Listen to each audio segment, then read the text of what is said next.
Hello and welcome to another episode of Law Unfiltered. I'm your host, Jonathan Mason, and we have our legal analyst extraordinaire, Sonya Madison. Hi, Jonathan. How are you, Sonya? I'm good. Sonya, we discuss a variety of topics, and sometimes they're a little more lighthearted than others, but, this week is certainly not a lighthearted issue. We're coming off simply a horrendous week in Orlando, Florida. If you go back to last weekend, we had a murder of a singer after her performance at a concert where someone, she's just signing autographs and someone just comes up to her and just shoots her and kills her. And then a couple of days later, or the next day, we had the mass murder at the Pulse nightclub in Orlando, which just leads to just this huge issue of gun control. I mean, clearly it has everybody's attention right now. We're in the midst of a presidential campaign. They have to address that issue. So where are we in this country with gun control, and where do you see it going? Well, we are exactly where we were probably 10, 15 years ago, and that is an issue that everyone has a different opinion on how it should be addressed. So on one side of the end, particularly when it comes to the Democrats, they see it as, well, let's just get rid of the guns. Let's try to contain or control who gets access to a gun. Whereas on the other side, the Republicans are like, well, everyone should just carry a gun, and let's just be proactive in defending ourselves against people. And so that is, to me, why there hasn't been a resolution as to what should take place. A lot of states have made their own resolutions, like Connecticut or Delaware, or some of the other strong liberal ones are very much for increasing background checks or making it a lot harder for people to get access to guns.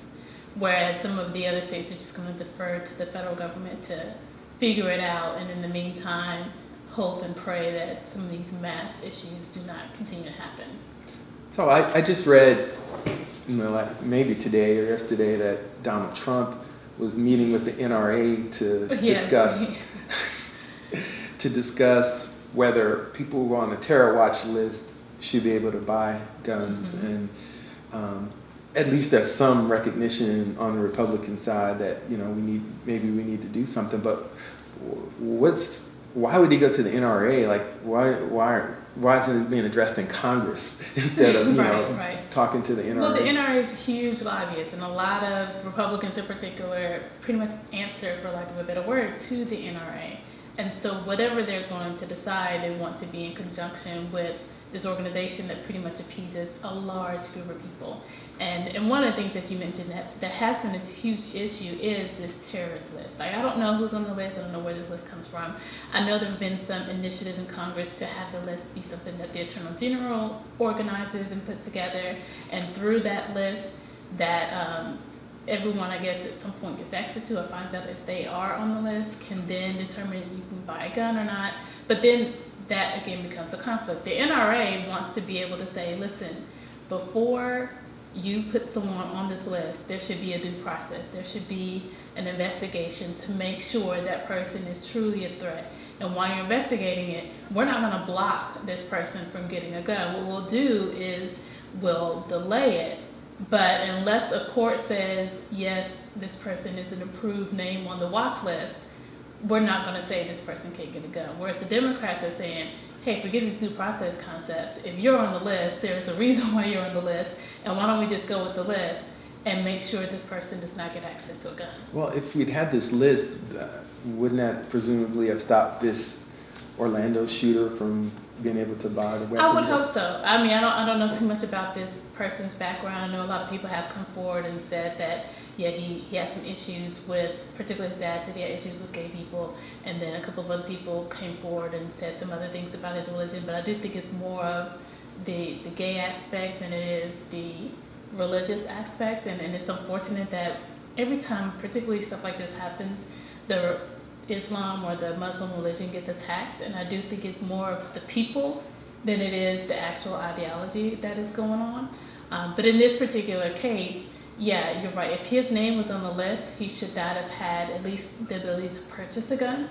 Now, that doesn't mean he wouldn't have access, because we saw through like the shooting up in, I want to say Ohio with the theater, that person didn't purchase a gun, he had access to it through some other means. So it doesn't mean you won't get access, but it's a way for at least Congress can try to come up with a solution to the problem rather than just keeping their hands tied. All right. Well, and I mean, my opinion is, even if somebody wants to get access to a gun, they probably will do it. But that doesn't mean that we need to leave the door open so they can walk into a gun shop and just get a gun in 5 minutes and then go out and inflict massive harm. But on this, getting back to the subject of the guns themselves, clearly there's not going to be like an all-out ban on guns, but maybe on certain types of guns. And do you think we're at the point where there's a recognition, maybe on both sides of the aisle, that maybe assault weapons, automatic weapons, semi-automatic weapons, we need to look into maybe having tighter control on that? Do you think we are at that point when maybe everybody can agree to that? We should be. Last year, at the end of last year, there was a bill on the table, particularly in the House, to ban assault weapons. And they did define exactly what those weapons were. But obviously that didn't get passed. It's still something that remains in limbo. And so you would think that, okay, at least can we get rid of some and not others, that will come to a head. But clearly that's still not where we're at, particularly in Congress. And me personally, I would just prefer the inability to walk around carrying a gun. I just think if your solution is everyone carries guns, then it's like the minute you walk outside, you're in a state of war. And I don't know if that's kind of the concept of freedom and liberty that we particularly want to get accustomed to here as citizens. Well, the whole Second Amendment argument, I mean, I understand that, but times change. The founding fathers, they weren't walking around with automatic assault rifles and, these types of mass murders that we have now. Maybe there were different things going on then. So, I just think we've got to adapt, to the times. I mean, the Constitution in the past has been interpreted to allow all sorts of things that we no longer allow. So, I don't know. But the arguments are just so passionate on both sides that sometimes I just shake my head and wonder if we'll ever be able to come to a solution. My head and wonder, what is your goal here? I mean, there's a difference if we're talking about a well-organized militia, right, where we're actually trying to come together as a group of people to overthrow something that the government is doing. Like if a lot of people wanted to come together and say, we're sick of Congress, we're going to go, try to do something about that, I can get it. But if you're just talking about people walking around for no reason at all, just to be able to say, I have a gun to carry, then there's no reason. There's no constitutional reason that should permit you to just have a gun just to say, I feel safe to walk outside my home because I can shoot and kill someone that I deem to be a threat. And I think that's one of the main issues with the Trayvon Martin case. The ability for this person to just walk around, and as soon as he feels threatened, which a lot of reasonable people would say he was unjustified in that feeling, but because he felt threatened, he then has the ability to pull out a holster on the side and shoot someone. Right. And I don't think that's, again, the kind of nation that we're trying to live in. Right. And you hear this argument that guns don't kill people, people kill people. But guns, in my view, they sure make it a hell of a lot easier to kill someone. They give people confidence. They give people something that makes you feel like, I cannot go shoot. Otherwise, you might have walked away from what you deem to be a threatening situation. Right. You might have walked away, or you might have had to, have a physical altercation, in Trayvon Martin's case, or just call the police and keep a watch over, something that would have spared, this person's life. Because I think the troubling thing that you mentioned is that why are we giving more credence to how if the person who has the gun feels threatened when they're the one who caused the situation to be where it is or to escalate? As an aside, I was watching the current OJ documentary. There seems like there's one every month, but the Made in America one, and a lot of the background of that, it's kind of like parallel stories between OJ and what was going on with him, but a lot of the background is on the LAPD and the relationship between the LAPD and the African American citizens of Los Angeles.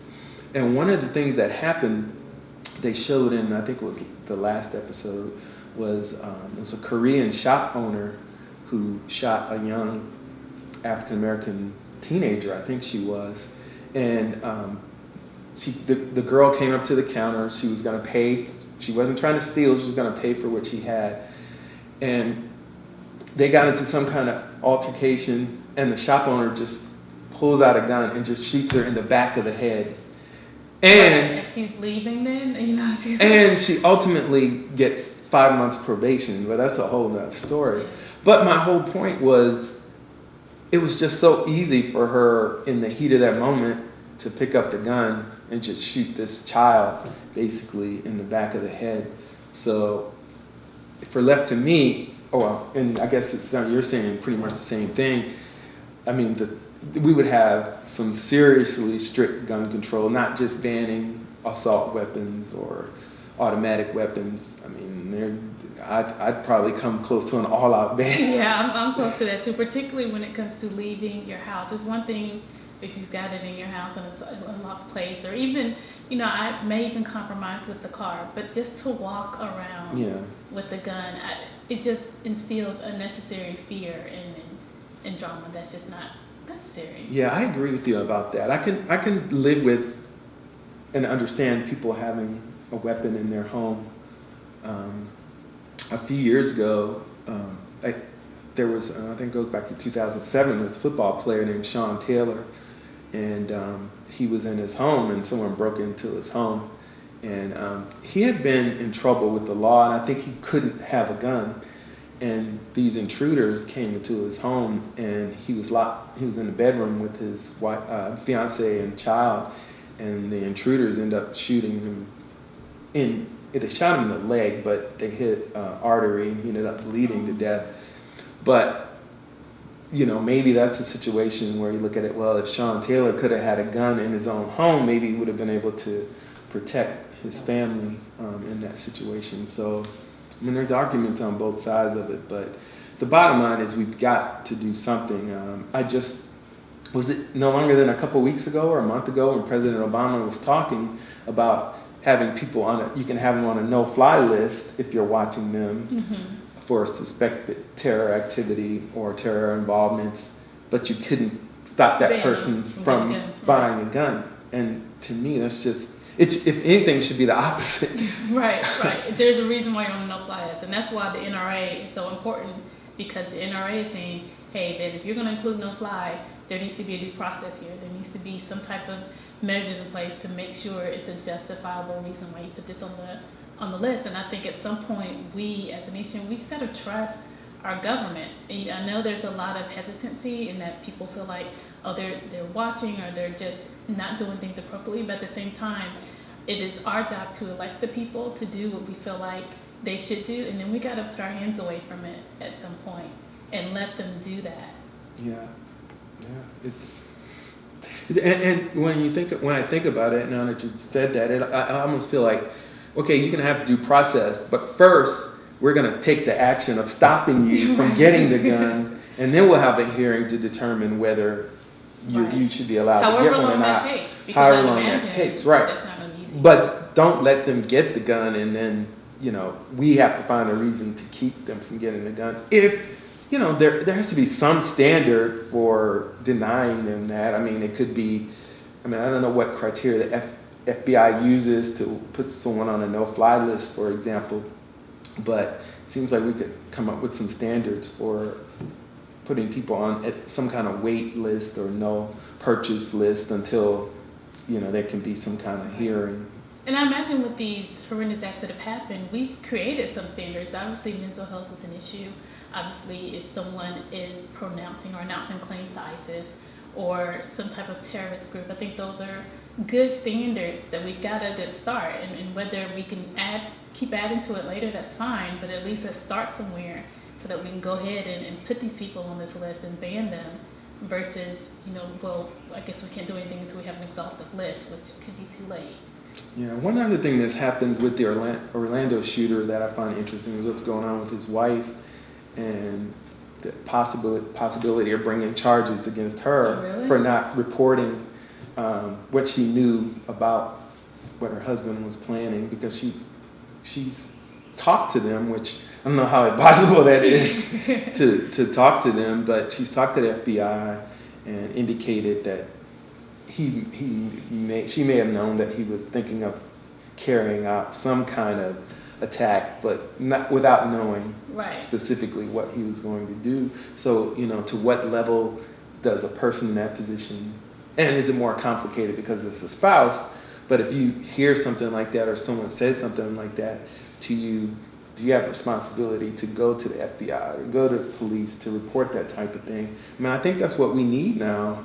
In fact, I think that's how they found the potential shooter in Los Angeles, who was arrested before their Pride event. Yeah, I heard about because that. someone, Which right. was going to be my next question. I mean, you report it, then what? Because again, if Congress isn't going to approve banning people who get on this watch list, then just because you report it doesn't mean this person doesn't get access to a gun.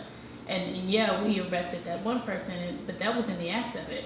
What if, and they got lucky. What if you don't know when or where it's going to happen, and that person still has the ability to buy a gun? I do think it's good to report it, but let's make sure there's an end goal here. If you're reporting it, it's for the purpose of putting them on a list.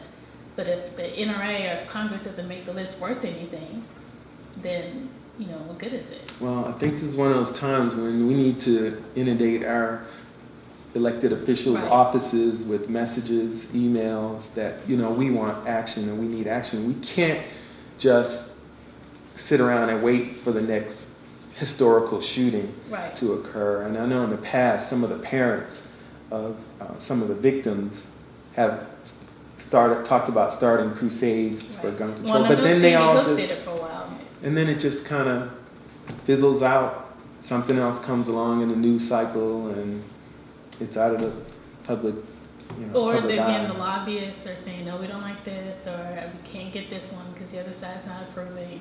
Because I know Sandy Hook, the victims there, they lobbied for years, and here we are still. And so it is a matter of, you pressure them, but we've got to make sure we're pressuring both sides and not just the person that's representing you. Yeah, there you go. Wow, it's good stuff, Sonya. Yeah, it's good talking to you. All right. Well, we hope you enjoyed that episode of Law Unfiltered. Leave comments.